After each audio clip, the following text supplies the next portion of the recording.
lagi di channel Mama Gina. Apa kabar kalian semua? Semoga dalam keadaan sehat walafiat ya.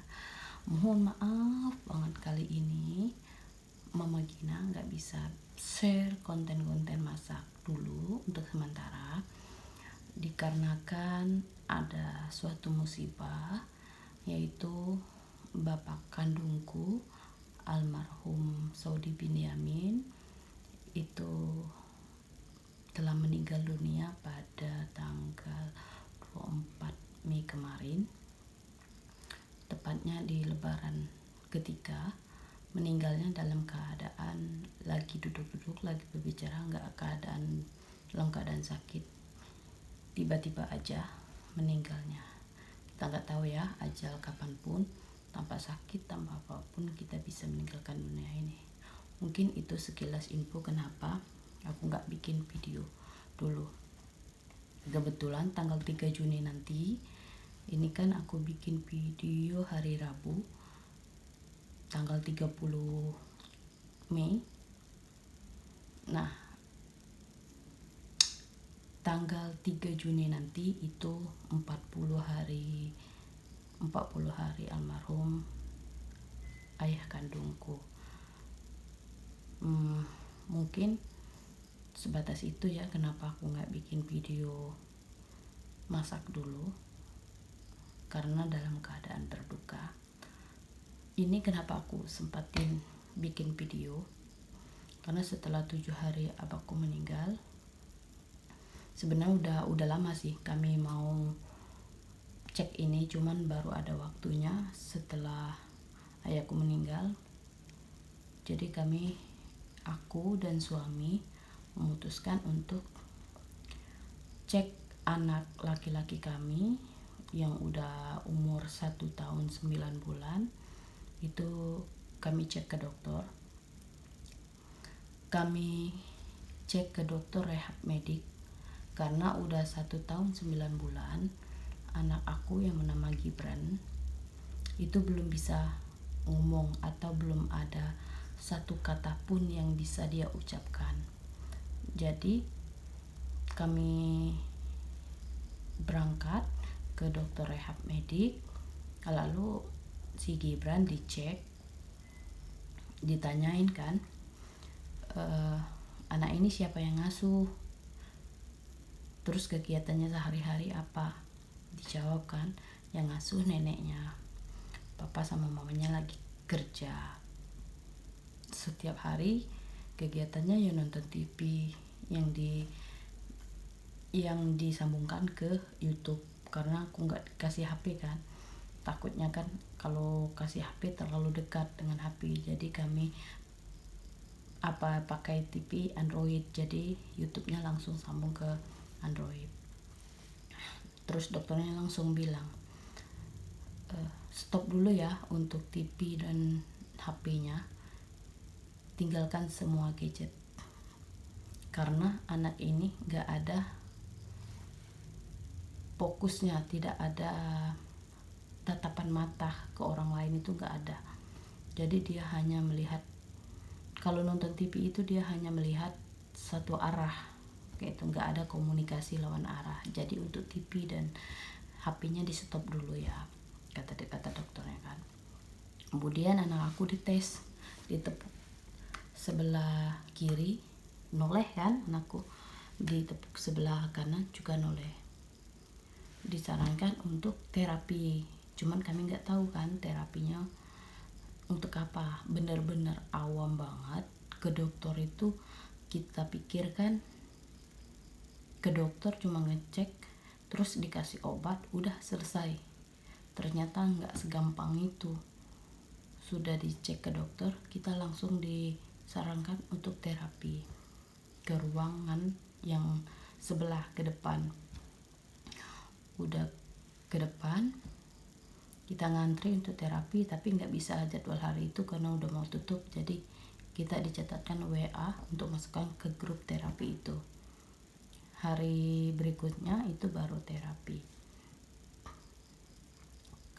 Tapi waktu terapi kita belum tahu diagnosa ini apa sebenarnya. Tapi kita ikutin aja terapi. itu kita pakai fasilitas umum, belum pakai BPJS, karena benar-benar kita pertamanya itu cuman hanya pengen ngecek, nggak tahu bakalan ada terapi, ada apa. Kemudian kita ikutin terapi, udah selesai terapi itu dijadwalkan, misalkan hari ini si Gibran jam berapa, jam 8.30 atau jam 8, karena terapi itu hanya 30 menit. Udah 30 menit udah kelar, selesai, kita dikasih kartu. Kalau kita itu udah pertemuan keberapa untuk kartunya itu, lalu kita bayar di bawah. Bayarnya itu kalau untuk umum itu 65.000. Udah kan, berjalan terus terapi. Kami masih bingung ini anak kenapa, karena memang tujuan kita kan karena dia nggak bisa bicara kan. Terus kita cari-carilah di YouTube kan, kenapa anak ini. Udah mulai stres kan, karena aku searching di YouTube itu anak-anak yang telat bicara, keluarnya itu speed delay, ada yang autis, ada yang ADS, banyak banget pokoknya pas searching di YouTube itu. Udah bingung kan, kita nanya-nanya kebetulan tetangga itu ada yang kuliah jurusan terapi bicara di Jakarta. Aku hubungin dia langsung, Dek, bisa cek anak aku nggak? Anak aku di terapi karena keterlambatan bicara. Tanya. Anak Ayu sering tantrum nggak? Apa itu tantrum? Benar-benar nggak tahu kan tantrum. Sering nangis nggak jelas, nggak ada alasan. Oh enggak, cuman dia nggak bisa bicara aja, belum ada satu kata pun. Harusnya itu anak umur berapa bulan ya, 6 bulan kita harus ada babbling misalnya bapak mama, harusnya kayak gitu. Umur 1 tahun dia harus ada satu kata kalau nggak salah. Umur 16 bulan dia harus ada dua kata atau udah nyusun kalimat atau kayak gitulah. Sedangkan anak aku umur 1 tahun 9 bulan itu belum ada kata apapun. Oh berarti anak Ayu speed delay, kata tetangga aku kan. Apa tuh speed delay? Keterlambatan bicara pada anak katanya kan. Keterlambatan bicara atau kurang memahami bahasa kayak gitu. Mulai kan searching terus di Google sama tetanggaku. Akhirnya kami memutuskan untuk ke dokter BPJS, karena terapi itu kalau pakai BPJS sebenarnya bisa. Itu kalau pakai BPJS kita pertemuannya dalam 1 kali rujukan itu 8 kali pertemuan, dalam 1 minggu itu 2 kali pertemuan. Jadi kita nanti di WA ke dalam grup, di WA di grup itu misalkan jadwal anak kita jam berapa, hari apa. Nah jadi dalam 1 minggu itu 2 kali pertemuan. Jadi kalau kita pakai BPJS kita 8 kali pertemuan, rujukan lagi, kita tanya ke dokter lagi. Nanti kita mulai dari awal lagi sampai anak kita benar-benar bisa bicara kayak gitu. Karena anak aku belum jelas diagnosanya apa, jadi aku ke dokter BPJS kan, ke dokter BPJS umum, ke dokter Paskes BPJS dari perusahaan aku. Jadi kita ke BPJS, ke dokter menanyakan kenapa anak ini udah 1 tahun 9 bulan belum bisa ngomong. Udah kan, udah ke situ keceritakan bahwa anak aku ini udah 1 tahun 9 bulan belum bisa ngomong, belum ada satu kata pun. Terus dia ini nggak fokus kalau kita ngajak ngomong itu, nggak natap mata kita. Terus kalau dia pengen sesuatu, dia itu nggak nunjuk awal mulanya kan, nggak nunjuk. Dia geret tangan kita, ambil tangan kita. Karena yang aku lihat di YouTube itu, kalau ciri-ciri autis itu lebih kurang kayak gitu. Jadi aku itu semakin apa ya, semakin gak karuan pikirannya, ini anak aku ini kenapa, apa benar dia ini autis. Dia benar-benar ada ketakutan yang bikin aku stres banget lah dalam bulan-bulan ini. Jadi kata dokter, anaknya lepas gadget dulu, dilepasin, kata dokter BPJS ini kan, dokter Paskes aku, dilepasin gadgetnya.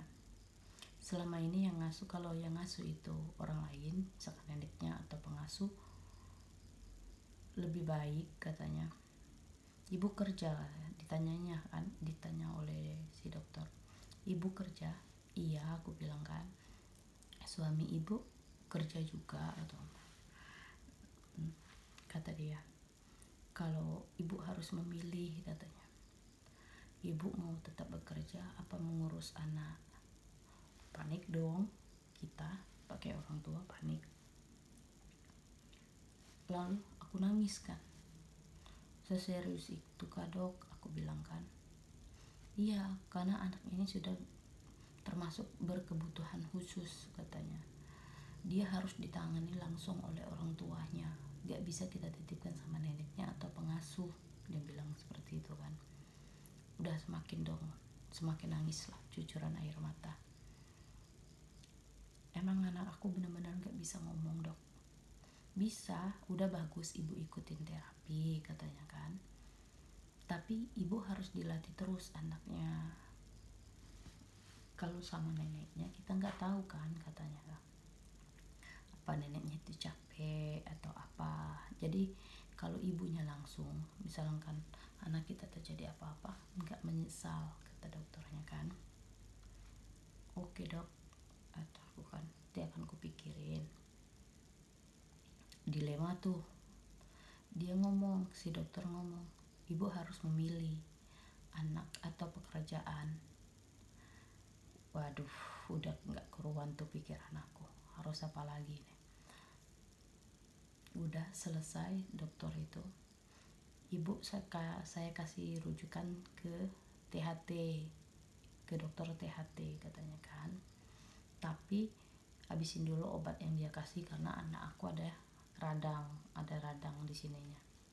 Jadi habisin dulu obat ini, nanti 1 Juni nanti aku baru bisa ke dokter THT. Karena aku udah mulai panik, udah bener-bener panik banget, nggak tunggu lagi untuk ke THT. Tanggal 27 kemarin aku ke dokter anak, yang bener-bener dokter anak senior banget lah di sini. Jadi aku datang ke dokter anak, aku ceritakan apa yang aku ceritakan di dokter Paskes aku kan. Dok, anak aku segini udah umur 1 tahun 9 bulan tapi dia belum ada satu kata pun. Tapi kami udah mulai ikut terapi di rumah sakit ini kan, udah 4 kali pertemuan. Udah ada perubahan sih dok, waktu ikut terapi udah mulai ada satu kata, yaitu mama, papa, baru itu kata dokternya. Udah cek ke THT belum dok, katanya. Kalau menurut pengalaman dia, ada anak satu bidan yang dia kenal, anaknya itu benar-benar tuli, gak bisa dengar apapun, tapi dia masih bisa bicara karena dia melihat dari gerakan mulut. Anak itu tergantung, kalau pendengarannya udah gak dengar berarti dia gak bisa bicara. Tapi seandainya telinganya berfungsi, pendengarannya berfungsi, insya Allah dia bisa berbicara. Udah tenang tuh hati, udah gak sedikit lega. Karena anak aku ini kalau dipanggil kadang noleh, kadang tidak. Walaupun masih bingung karena belum ke dokter THT, karena tanggal 1 nanti 1 Juni baru bisa ke THT. Jadi katanya cek dulu ke THT-nya, insya Allah katanya. Karena ini ada kalau kita berbicara komunikasi, dia bisa melihat kita, berarti dia dengar. Tapi kalau ibu mau memastikan lagi, lebih banyak ibu ke THT katanya kan. Aku kasih saya kasihkan resep aja ya, kata si dokter anaknya. Saya kasih resep untuk vitamin otak sama untuk saraf. Kenapa dok saraf? Karena aku baru ingat, sebelumnya aku ngomong sama dokter, dok, apa ada pengaruh waktu lahir anak aku ini dilahirkan secara normal dengan berat 4 kilo laki-laki. Nah, waktu lahir itu seluruh muka anakku itu benar-benar biru. Satu muka ini benar biru, tapi seluruh badan ini nggak kenapa-napa, normal, putih. Dia kan orangnya putih banget, tapi di sini biru. Aku lupa itu apa namanya. Oh, benar kata dokter, itu ada pengaruh dari situ, berarti sarafnya, kata dokternya itu. Tapi aku kurang jelas sarafnya itu saraf apa yang ini. Ya udah, kita kasih ini saraf aja katanya, untuk menambah dukungan obat dari dalamnya katanya, selagi anak itu diajak terus untuk berbicara, kata dokternya, kan ajak terus komunikasi, tatap matanya supaya dia melihat ke kita, katanya kayak gitu. Udah, jadi sekarang ini benar-benar belum ada minum obat sama sekali, hanya ada mainan sama sikat gigi yang diajarkan oleh terapi. Nanti untuk video selanjutnya aku tunjukkan sikat gigi sama mainan apa aja yang bisa digunakan untuk terapi. Untuk sementara ini anak aku hanya mengikuti terapi aja. Udah berapa kali pertemuan, sudah ada perkembangannya. Satu kata itu mama, papa. Selain itu belum.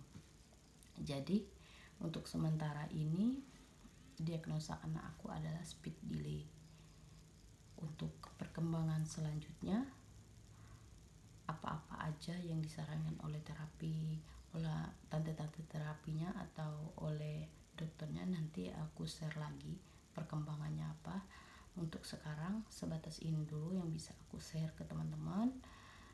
Pokoknya di sini kuncinya kita harus peka dengan perkembangan anak kita, jangan sampai terlambat. Sebenarnya umur 16 bulan, kalau dia belum ada satu kata pun, kita harus segera datang ke dokter. Jangan kita tunggu-tunggu, jangan kita mendengarkan mitos anak laki-laki biasanya emang terlambat ngomong, terlambat berbicara. Anak laki-laki biasanya kalau dia udah bisa jalan, yang lain udah bisa semua, jadi ngomongnya agak telat. Jangan sampai seperti itu. Pokoknya kalau dia anak kalian udah umur 16 bulan belum ada satu kata pun, segera datang ke dokter ya. Untuk selanjutnya apa perkembangan dari anak aku, apa perkembangan dari terapi, nanti akan aku share lagi ke video ini. Semoga kalian bisa mendengar video ini. Jadi kalau ada kalian yang ibu-ibu baru atau kalian mengalami hal yang sama seperti aku, anaknya terlambat bicara, kalian bisa tonton video aku, karena aku ke depan akan nge-share kegiatan-kegiatan tentang anak aku dan perkembangannya. Mungkin sampai di situ dulu. Terima kasih. Wassalamualaikum warahmatullahi wabarakatuh.